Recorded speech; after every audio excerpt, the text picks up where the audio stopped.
जय हिंद दोस्तों, उज्जवल परिवार फिर हाजिर है आप लोगों बीच में अपना एक नया सेशन लेकर के भाई। और सेशन जैसा कि देश के अंदर फुली चर्चाओं का विषय है, हर बच्चे की जुबान पर है और सब खुश हो रहे हैं। अब वो कितना कभी खुशी कभी गम वाली बात है, कितनी खुशी कितना गम यहाँ पे मैं बात करूंगा, कितना किसको गम हुआ किसको खुशी हुई और क्या वाकई में खुशी करने का विषय भी है, इसके ऊपर भी हम यहाँ पर बात करेंगे। 10 से 15 मिनट का आपका एक सेशन रहेगा, जानदार शानदार सेशन रहेगा।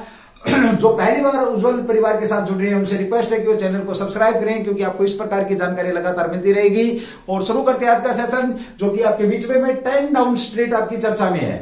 ये जो स्ट्रीट है ये चर्चा में है, हर कोई इसको जो थोड़ा सा भी अवेयर है उस तक ये बात आपकी पहुंच चुकी है। 10 डाउन स्ट्रीट की बात यहां तक पहुंच चुकी है। तो चलिए बात करते हैं 10 डाउन स्ट्रीट है कहां पर, तो आप समझ जाएंगे मेरी बात को सुनते ही। ब्रिटेन के अंदर भाई, कहां पर आपका ये ब्रिटेन के अंदर है। और यहां पर कौन निवास करते हैं आपको बता देता हूं, यहां पर ब्रिटेन के पीएम निवास करते हैं। अब आप लोग समझ गए होंगे कि मैं किसकी बात करने वाला हूं। एक भारत का लड़का मात्र केवल 42 साल का, लोगों का मानना है। मैं यहां पे बात करूंगा कि पाकिस्तान कैसे दावेदारी कर रहा है कि ये मेरा है, भारत कैसे दावेदारी कर रहा है कि ये मेरा है, लेकिन वो बोलता है किसी का नहीं भाई, मैं ब्रिटेन का ही हूं। अब आप समझ गए होंगे, एक 42 साल का लड़का घर छोड़ करके जाता है, कह सकते हो आप, और बाहर जाकर के अगर देश का नाम करता है तो अपने आप में एक बहुत बड़ी गर्व करने की बात है और चर्चा का विषय बनता है। और बने भी क्यों ना भाई, जब इस प्रकार का काम करता कोई एक 42 ईयर का एक लड़का जिसका नाम क्या है, ऋषि सुनक। आप लोगों ने सुना होगा जिसका नाम क्या है, ऋषि सुनक जो है। ऋषि सुनक साहब आपके अगले पीएम बन चुके हैं। आपको बता देता हूं, आपको पता है इनसे पहले ब्रिटेन के अंदर जो प्रधानमंत्री थे लीज ट्रस थे। कौन थी? लीज जो ट्रस थी, लीज ट्रस ने मात्र केवल 2 महीने से कम समय में 44 डेज के अंदर इन्होंने क्या कर दिया, इस्तीफा दे दिया। और उसके बाद सबसे बड़ी बात होती है ये कि ये लीज ट्रस जो पीएम थी आपकी, कहां की भाई, ब्रिटेन की पीएम थी, इन्होंने इस्तीफा दिया। और इस्तीफा, इससे पहले मैं बात करूं तो ये जो ऋषि सुनक साहब है, ये सितंबर में केवल 44 दिन पहले इनसे इलेक्शन हारे थे ब्रिटेन के अंदर। चलिए, अब इतनी खुशी की बात क्यों लोग खुशी मना रहे हैं, क्यों दीपावली पर मना रहे हैं? अरे यहां तक तो हद है, जब आपका अमेरिका का राष्ट्रपति जो बाइडेन साहब बोलता कि देश दीपावली मना रहा है भारत और 75वां वर्ष बना रहा है भारत, और इस समय ब्रिटेन के ऊपर राज करने वाला भी कौन बन चुके हैं, ऋषि सुनक। लोगों ने आंकड़े लगाने शुरू कर दिए, विशेष तौर पे वो इसलिए क्योंकि हम 200 साल तक, कितने वर्ष तक, लगभग 200 साल तक हमारा खून चूसा किसने भी हमारे पर राज किया, अंग्रेजों ने। एक और ट्रेडिशन चला हुआ, लगान से एक लगान मूवी थी आमिर खान की, लगान से लगाम तक लोगों ने बोल दिया कि अब लगाम कसने का समय आ गया है। कभी लगान देते थे, आज हम लगाम कसेंगे किसके ऊपर, ब्रिटेन के ऊपर। बड़े बड़े तरीके के लोगों ने यहाँ पे कमेंट्स और खुशियां मनानी प्रारंभ कर दी हैं। और मने भी क्यों ना भाई, मने भी क्यों ना, बिल्कुल। जिसने कभी हमारे ऊपर राज किया, आज हम उसके ऊपर राज करने की तैयारी कर रहे हैं। तो वो जो लोग अपने तरीके से अपने अंदाज में बातों को जोड़ रहे हैं। लेकिन क्या वाकई में ऐसा कुछ है? क्या वाकई में ऐसा कुछ है? तो मैं तुम्हें दर्शन कराऊंगा, सत्य के दर्शन कराऊंगा। सेशन को स्किप नहीं करना, सेशन को शेयर करना अगर जानकारी आपको अच्छी लगती है। लोग बोलते हैं भारतीय मूल की, लेकिन यहां पर बीच में इस बात को रोक करके आपको एक बात बताऊंगा, पाकिस्तान भी इसमें कूद पड़ा है। कौन? काला कूद पड़ा रे मेड़ा में, है काला कूद पड़ा रे मेड़ा में। पाकिस्तान भी इस दौड़ के अंदर आ गया। ये भी बोलता है भाई ये मेरा बेटा है, ये बोलता है ये भी मेरा। हालांकि आधिकारिक रूप से ऐसा कुछ नहीं कहा गया है, लेकिन फिर भी सोशल मीडिया के ऊपर आपको पता है कि सबसे सशक्त जो आजकल आपका बनता जा रहा है सोशल मीडिया, तो उसके माध्यम से इन्होंने बोला है कि ये जो ऋषि सुनक साहब है ये हमारे हैं, क्योंकि जहां पर इनका जन्म हुआ है वो जगह कहां पर, पाकिस्तान के अंदर। ये इन्होंने बोला है, इन्होंने तो यहां तक बोल दिया कि ऋषि सुनक का जन्म हमारे यहां पर हुआ। कहां पर? गुंजरवाला भाई, गुंजर जो वाला है, गुंजरवाला के अंदर जन्म हुआ है किसका, ऋषि सुनक का। अरे ये बोलने से पहले ये भूल गए। अब वहां से गुंजरवाला के अंदर तो इसके बापू का जन्म भी नहीं हुआ भाई, ऋषि सुनक के फादर का जन्म भी नहीं हुआ यहाँ पर। इनके ग्रांड पेरेंट्स जरूर यहां पर भाई पैदा हुए थे। इनके ग्रांट कह सकते हो, ग्रांड पेरेंट यानी कि इसके दादा दादी, मैं देसी भाषा में बात करूं तो बाबा बाप दादी यहां पर इनके पैदा हुए थे। दादा दादी भाई, दादा और दादी जो थे उनका संबंध यहां से था। लेकिन वो भी वो भी इसके बाद में कहां से, गुंजरवाला, जो कि वर्तमान में कहां पर आपका भाई ये पाकिस्तान के अंदर है। बिल्कुल सही बात है भाई, पाकिस्तान को तो मौका चाहिए। वो भी यहां पे बात करूंगा मैं, क्या क्या क्या कहा है उसने, तो उसने बोला भाई गुंजरवाला के अंदर उसके दादा दादी जन्म हुए थे और ये वर्तमान में हमारे पास है, वर्तमान में हमारे पास है। तो हम भी खुशी मना रहे हैं कि हमारा बंदा ब्रिटेन के ऊपर क्या पहुंच गया, शासन करने के लिए तैयार, और वो भी केवल मात्र 42 ईयर की एज में। अपने आप में एक बहुत बड़ी बात होती है। और ब्रिटेन के अंदर आपको बता दूं, ये इतिहास आपका 200 वर्ष बाद दोहराया जा रहा है कि भाई ये कोई पीएम 42 ईयर का बना हो, यानी कि 200 साल से पहले की बात करूं मैं, तो वहां पर एक व्यक्ति था जो 42 साल की उम्र में आपका क्या बना था, पीएम बना था। उसके बाद बात करते हैं और इनके नजदीक है कि 43 वर्ष की उम्र में भी ब्रिटेन का पीएम बने थे, उनकी भी बात करें। क्या ऐसा, मैं आप लोगों से क्वेश्चन करूं, क्या ऐसा संभव है भारत के अंदर भी भाई, क्या भारत के अंदर संभव है ऐसा कि एक 42-43 साल का व्यक्ति पीएम बन जाए? मुझे तो नहीं लगता तो असंभव सी बात है, बट पता नहीं, समय का कुछ भी हो सकता है, ये आप लोग भी बड़े अच्छे से जानते हैं भाई। 25 अक्टूबर की बात है, ये आप लोगों ने ध्यान रखना। और साथ में अगर मैं बात करूं आप लोगों से, देखिए ऋषि सुनक की अगर मैं बात करूं तो इनके दादा दादी का जन्म कहां पर, अविभाजित भारत भाई। हम यहां पर बात करेंगे अविभाजित भारत, अविभाजित भारत, यानी कि जब भारत के टुकड़े नहीं हुए थे उससे पहले भारत के अंदर ये पैदा हुए थे। यहां पर एक चीज और बता देता हूं मैं आपको, गुंजरवाला से इनके जो दादा दादी थे वो कहां चले गए, पहले नैरोबी में, इनके दादा नैरोबी में चले गए, नैरोबी चले गए, और वहां से फिर ये कहां चले गए आपके भाई, ब्रिटेन गए हैं, ब्रिटेन गए हैं, ठीक है। इनके जो दादा थे वो क्या करते थे, नौकरी करते थे, कलरक की नौकरी करने के लिए अफ्रीका में गए हैं, ये ध्यान रखना, ये इनको आपको इसके बारे में भी पता होना चाहिए, ठीक है। चलो भाई, इनकी अगर हम बात करते हैं, देखो वर्तमान में बात करें ऋषि सुनक की, तो रामदास सुनक, इनके जो दादा के नाम क्या था, रामदास सुनक, ये लिखना, जो कि गुंजरवाला के अंदर पैदा कौन हुए थे, अगर मैं यहां पर बात करूं तो रामदास जो सुनक है, रामदास सुनक यहां पर पैदा हुए थे, ये भी आप लोगों ने समझना है भाई। रामदास सुनक पैदा हुए और उसके बाद वो कहां चले गए, आपके ब्रिटेन में।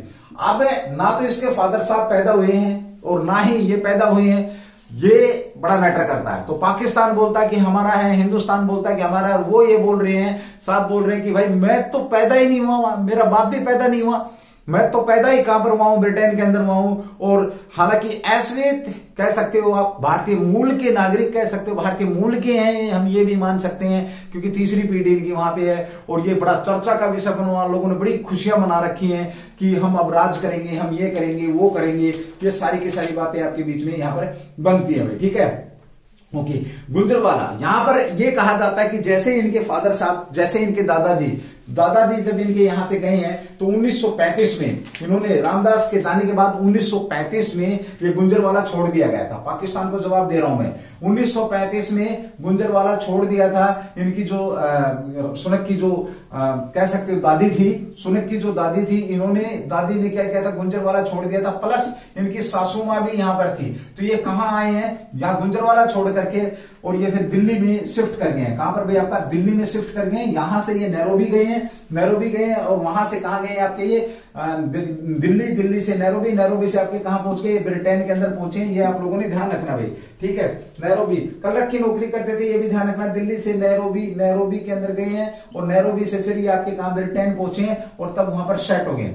अब एक विशेष जो बात है वो ये है कि इन्होंने, जो ऋषि सुनक साहब ने जो शादी कर रखी है, वो किससे कर रखी है, हिंदू परिवार है भाई, आपको बताते हैं। और वैसे कहने को तो क्या बोला जाता है कि पंजाबी है, ये पंजाबी है। गुंजरवाला में ये भारत के अविभाजित भारत के पंजाबी व्यक्ति हैं, ठीक है, ऐसा माना जाता है, ऐसा बोला जा रहा है। ज्यादा इनके बारे में जानकारी यहां पर नहीं मिलती है, ज्यादा सी कुछ चीजें यहाँ पे देखो, कुछ लोगों की कुछ बातों को छुपाया भी जाता है, बट जो ऑथेंटिकेट चीजें जो आपके सामने है, जो चर्चा में है, मैं उनके ऊपर बात कर रहा हूँ। ऋषि सुनक साहब बहुत ज्यादा चर्चा में है। हाँ, ये एक अलग बात है कि भाई होने भी चाहिए चर्चा में, क्योंकि कहीं ना कहीं तो भारत से वो जुड़े हुए हैं। और पाकिस्तान खामखा ये कह रहा है कि नहीं ये तो मेरा, चल भाई तू भी राजी हो ले, हमें इस चीज, अगर कोई हमारे बेटे को देख करके, हमारे देश को बेटे को देख करके अगर कोई दूसरा खुश होता तो अच्छी बात है, इसमें बुरा मानने की बात नहीं है। वो हक भी जता रहा है कि भाई ये मेरा भी है, चलो वो भी देखी जाए, ठीक है, तू खुश रहे, जैसे मेरे खुश रहे, है ना। पहले बहुत ज्यादा परेशानी में, तू खुश रहे भाई, ठीक है। ओके 1937 में यहाँ केन्या का जिक्र भी आता है। 1935 में आने के बाद कब गए, कब है भाई आपके ये 1937 में केन्या का जिक्र आता है। केन्या में गए हैं, नैरोबी में गए और वहां से ब्रिटेन गए और वहां पे शिफ्ट हो गए। अब बात आती है ऋषि सुनक ने शादी कर रखी, किससे कर रखी भाई, ये है आपकी अकिता मूर्ति है, अक्सा मूर्ति है, अक्षा मूर्ति के साथ इन्होंने शादी कर रखी है। ये किसकी बेटी है, तो इन्फोटेक की NR नारायण मूर्ति, NR जो नारायण जो मूर्ति हैं उनकी क्या है, ये बेटी हैं। इनको इन्फोटेक की बात करते हैं तो ये बहुत बड़ी कंपनी के मालिक है। और जो इनकी ससुराल की बात करें तो कहां पर भाई, तो ये बेंगलोर में ये आना जाना लगा रहता है। हर साल, हर 2-3 साल बाद आपके ऋषि सुनक साहब आते हैं, क्योंकि इनकी जो मैडम है वो इनकी पुत्री है N नारायण मूर्ति साहब की। ये एक बहुत बड़े आपके बिजनेसमैन है, ठीक है, उनकी बेटी है। और आज ऋषि साहब ने इतिहास रचा, ऋषि सुनक साहब ने 42 वर्ष की आयु में ब्रिटेन के ऊपर। और सबसे ज्यादा खुशी तो लोग इसलिए मना रहे हैं कि वो लोग जो भारत से कभी नफरत करते थे, भारतवासियों से, उन्हें सिर्फ भारत के सोने से प्रेम था, भारत के कह सकते हैं भारत के पैसे से प्रेम था, उन्होंने भारत को लूटा। आज उनकी इतनी बड़ी मजबूरी हो गई कि आज वो भारत के ही व्यक्ति के हाथ में एक डोर दे देते हैं अपने देश की कि तुम संभालो। जिन्होंने दुनिया को चलाया आज हम उनको चलाने वाले हैं। और कहीं इशारों में जो बाइडेन साहब ने जब बधाई दी तो वो बात भी यहां पर वो कह करके चले गए। एक और ट्रेडिशन आपका बना हुआ है। ट्रेडिशन क्या बना हुआ है, क्या अब कोहिनूर भारत आएगा, क्या अब कोहिनूर हीरा भारत आएगा, क्योंकि प्रधानमंत्री हो चुके हैं आपके ऋषि सुनक साहब, आपके शपथ ले लेंगे जल्दी। तो क्या भारत आएंगे, कोहिनूर भारत आएगा, क्या ऋषि सुनक कोहिनूर को भारत भिजवाएंगे। लोगों में तरह तरह की बातें चल रही कि हाँ भाई अब कोहिनूर आ सकता है, क्योंकि जब जब महारानी की क्या हुई थी, डेथ हुई थी, तो उस समय भी बड़ा मुद्दा उछला था कोहिनूर हीरे को लेकर के। कोहिनूर हीरा क्या भारत आएगा, ये भी बड़ा क्वेश्चन है भाई। यहाँ पे लोगों के द्वारा इस क्वेश्चन को भी काफी घुमाया जा रहा है कि अब तो आना ही आना चाहिए। एक और यहाँ पे क्वेश्चन आता है कि किसी एक व्यक्ति विशेष ने क्या करी थी भाई, भविष्यवाणी करी थी कि कुछ दिनों बाद आने वाले समय में ब्रिटेन के प्रधानमंत्री होंगे, भारत के व्यक्ति ब्रिटेन के प्रधानमंत्री होंगे। ये किसी व्यक्ति ने, और उनकी भविष्यवाणी सत्य साबित हुई है भाई। और मैं बात करूं कि भारत की ये जो बात भविष्यवाणी थी किसके द्वारा की गई थी, ये बड़ा शानदार क्वेश्चन है आप लोगों का, ठीक है। मैं अगर यहां पर आपको बताना चाहूंगा, ये जो भविष्यवाणी थी भाई आपकी नरेंद्र मोदी साहब के सामने डेविड कैमरन ने 7 साल पहले, किसने भाई आपके, डेविड कैमरन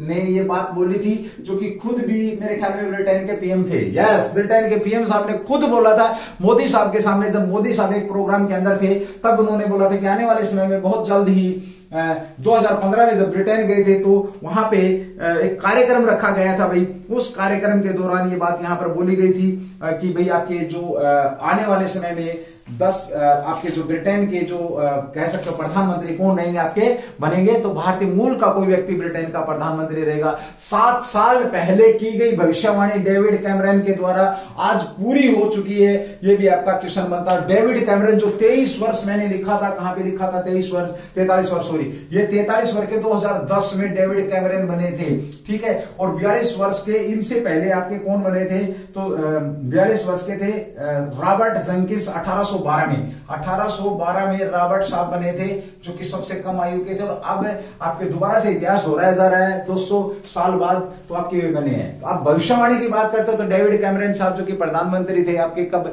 ब्रिटेन के 2010 के अंदर, तो 2015 के प्रोग्राम में विशेष तौर पे जो भारतवासियों के द्वारा प्रधानमंत्री मोदी के लिए किया गया था, तो वहां पे ये बात कही थी। और आज 7 साल बाद उनकी भविष्यवाणी सत्य साबित हो रही है। चलिए दोस्तों, हमारी तरफ से हम सुनक साहब को कह सकते हैं कि ढेरों शुभकामनाएं और उनका कार्यकाल अच्छा रहे। वैसे इतना मैं यहां पर बात करूं, जो उन्होंने पहला भाषण दिया है, बड़ा ही दमदार भाषण दिया। और सबसे बड़ी बात यह है कि वो अपने आप को गए हिंदू रिप्रेजेंट करते हैं। जब भी वो आज डाउन स्ट्रीट की बात करें तो यहाँ पे प्रधानमंत्री निवास करते हैं। जिस प्रकार से रायसेना हिल्स के अंदर हमारे राष्ट्रपति, उसी प्रकार से डाउन स्ट्रीट का संबंध वहां के प्रधानमंत्री से यहाँ आना जाना लगा हुआ। पिछले 5-6 साल के अंदर 5 पीएम आपके आज आ चुके हैं, क्योंकि 3 तो मैं तुम्हें बता ही सकता हूं। जॉनसन साहब थे पहले इनसे, जिन्होंने इस्तीफा दिया, उसके बाद लिज ट्रस, उसके बाद अब तीसरी आप इनका चेहरा देख रहे हैं और बागडोर दे दी है। और देखिए एक विशेष बात जो सबसे बड़ी जबरदस्त बात है वो ये है कि लीज ट्रस ने इस्तीफा क्यों दिया। जिस लीज ट्रस ने सुनक को सितंबर के अंदर हराया बड़े तरीके से, और 44 दिन बाद वो इस्तीफा दे रही है, क्योंकि उसने एक बात बोली, उसने ये बात बोली कि जो मैं करना चाहती थी वो मैं नहीं कर पा रही हूं, इसलिए मैं इस पद पर नहीं रहूंगी। और मुद्दा सिर्फ और सिर्फ किसका था? महंगाई का था, पैसे का था। 6 करोड़ जनता भूखी मर रही है, एक टाइम खाना खा रही है, उसका था। लोगों का बिजली का बिल, गैस का बिल, और ये जो सारी की सारी जो महंगाई आपकी 11% से ज्यादा महंगाई बढ़ी है, 12-13% तक महंगाई पहुंच चुकी है। उस महंगाई, चूंकि आज तक इतनी महंगाई कभी भी ब्रिटेन के अंदर नहीं हुई, अब जब मैं इस महंगाई को रोक नहीं सकती तो लीज ट्रस ने इस्तीफा दिया। और इस बात का आपके पहले अभिभाषण में जो दमदार भाषण दिया ऋषि सुनक साहब ने, उन्होंने जिक्र भी किया कि लीज ट्रस एक अच्छा कर्तव्य निभा रही थी, अच्छा काम कर रही थी, और लेकिन वो सक्सेस नहीं हुई। और अब उन्होंने जिम्मेवारी मेरे ऊपर डाली है, एक अच्छी नेता है वो, उन्होंने मेरे ऊपर जिम्मेवारी डाली है, तो मुझे कुछ सख्त डिसीजन लेने पड़ेंगे, और वो मैं सख्त डिसीजन लूंगा। क्योंकि जब बीमारी को काटना होता है तो कुछ सख्त डिसीजन लिए जाते हैं भाई, कड़वी दवाइयां भी लेनी पड़ती हैं। और उसका एक उदाहरण उन्होंने बनते ही दे भी दिया है। उन्होंने अपना मंत्रिमंडल कह सकते हो चेंज कर दिया, और सुएला की वापसी की, जो पहले महासचिव थी, किसके समय में जो सचिव थी, सचिव थी, किसके समय में सचिव थी? लीज ट्रस के समय में सचिव थी, जिन्होंने इस्तीफा दिया था कि काम है वो ठीक प्रकार से नहीं हो रहा, इसलिए मैं भी इस्तीफा देती हूं। अब उन्हें वापस सुएला को लाया जा रहा है। वो भी भारतीय मूल की महिला है, ध्यान रखना भाई। अब भारतीय चलाएंगे किसको? उस देश को जिसके शासन में कभी सूरज अस्त नहीं होता था। तो चलिए दोस्तों, ऋषि सुनक और पाकिस्तान को खुश होने दो भाई, पाकिस्तान से टेंशन नहीं। कोहिनूर हीरा भी मुद्दा में हो सकता आ जाए, कोहिनूर हीरा। अब भारत के लिए कितने प्रतिशत पॉजिटिव रहेंगे कह नहीं सकते, लेकिन भाई जब लड़की भारत से है जो कह सकते हैं, और साथ में अगर नारायण मूर्ति साहब है तो अक्षाना जो मूर्ति है उनसे हमें आशा रहेगी कि वो कहीं ना कहीं सुनक साहब की चाबी लगा के रखेंगे कि भारत की तरफ ध्यान रख, विशेष तौर पर, है ना। हम ये दुआएं कर सकते हैं। बाकी तो चलो, देश की जिम्मेवारी तो अपना देश को संभालेंगे भाई, क्योंकि वो अपने आप को बोलते ही हैं क्योंकि मैं तो पैदा ही हूं, मैं तो हुई ब्रिटेन का। चलिए, बहुत अच्छी बात है। लेकिन साथ में जो गर्व करने की बात है वो ये बोलते हैं कि मैं हिंदू हूं। और उन्होंने डाउन स्ट्रीट में प्रॉपर दिया जला करके, जिस प्रकार से मोदी साहब ने माथा टेका था किसके ऊपर, जो देश के सबसे बड़े पंचायत घर में, उसी प्रकार से वो भी अपना सिर झुका करके और दिया जला करके प्रॉपर एज पर हिंदू रीति, और वो दावे के साथ ठोक के बात बोलते कि मैं हिंदू हूं। ये सबसे बड़ी बात उनकी मुझे सबसे अच्छी लगती है, व्यक्तिगत राय है भाई मेरी ये। बाकी हो सकता है कोई मेरा अगर दूसरा कोई विशेष धर्म से सुनने वाला भाई उसको बुरी लगे तो भाई वो उसकी मर्जी है, ठीक है। तो बार बार, क्योंकि अपनी जो चीज है, अपने जो धर्म है, अपना जो सिस्टम, उसको कभी छुपाना नहीं चाहिए। मैं क्या हूं, अपनी पहचान को कभी छुपाना और ना ही बदली करना चाहिए। तो चलिए दोस्तों, ऋषि सुनक के ऊपर बात करी। फिर एक बार बता देता हूं, जो क्वेश्चन फॉर्मेट में आपको 44 ईयर के ऋषि सुनक आपके और अगले पीएम, भारतीय मूल के पहले पीएम बने हैं भाई, आपका लीज ट्रस के इस्तीफे के बाद बने हैं। साथ में बात करूं तो जन्म इनका कहां पर हुआ, इनका जन्म ब्रिटेन के अंदर हुआ। इनके दादा दादी कहां, अविभाजित भारत कहां के, गुंजरवाड़ा वर्तमान में कहां पर, पाकिस्तान के अंदर है, ठीक है। वहां से संबंध रखते हैं, वहां से वो लोग दिल्ली आए 1935 में, और जो इनके फादर साहब थे वो नौकरी के लिए चले गए कहां पर, आपके नैरोबी में चले गए। आप कह सकते हो क्लर्क के तौर पे नौकरी करते थे, ये बाहर चले गए, और यहां से 1937 में इन्होंने दिल्ली से भी ये चले गए हैं। और बाद में अगर मैं बात करूं तो शादी इन्होंने, जो अक्षा मूर्ति है इनके साथ इन्होंने शादी कर रखी। नारायण मूर्ति जो बहुत बड़ी आपके कह सकते हो इंफोसिस के जो उद्योगपति हैं, इनके साथ, इनके बेटे के साथ शादी कर रखी है, और देश की कमान संभाल ही चुके हैं आधिकारिक तौर पर। और जो वहां के जो कह सकते हैं उनको नियुक्ति पत्र, जो राजा साहब है वो नियुक्ति पत्र उनको प्रदान कर देंगे, कर दिया होगा मेरे ख्याल में भाई, ठीक है। तो चलिए दोस्तों, ये ऋषि सुनक को शुभकामनाओं के साथ, और चर्चा कोहिनूर हीरे की तो रहेगी भाई जब तक, अरे कोई हीरा आना चाहिए भाई, मैं भी मानता हूं इस बात को, हीरा तो आना चाहिए, है ना। पहले भी जब वो महारानी मरी थी तब भी, महारानी की डेथ हुई थी तब भी भाई, कभी कभी ना महेंद्रगढ़ से बोल रहे तो महेंद्रगढ़ वाली लैंग्वेज आ ही जाती है, ठीक है। तो ज्यादा कुछ ना बोलते हुए थैंक यू, जय हिंद, जय भारत, डू द बेस्ट। अगर सेशन अच्छा लगता है, 1% भी सेशन अच्छा लगता है तो जानकारी जरूर किसी को शेयर करना, क्योंकि मैं भी भाई आप लोगों के बीच से ही हूं, आप जैसा ही हूं, आपका भाई हूंगा, आपका गुरुजी हूंगा, जो भी आप लोग समझे, एक बार थोड़ा सा जरूर सपोर्ट करेंगे सेशन को। ये जो जानकारियां हैं, ये जानकारियां आम पब्लिक तक पहुंचनी चाहिए, ठीक है। तो बहुत बहुत धन्यवाद भाई आप लोगों का, थैंक यू, जय हिंद, जय भारत।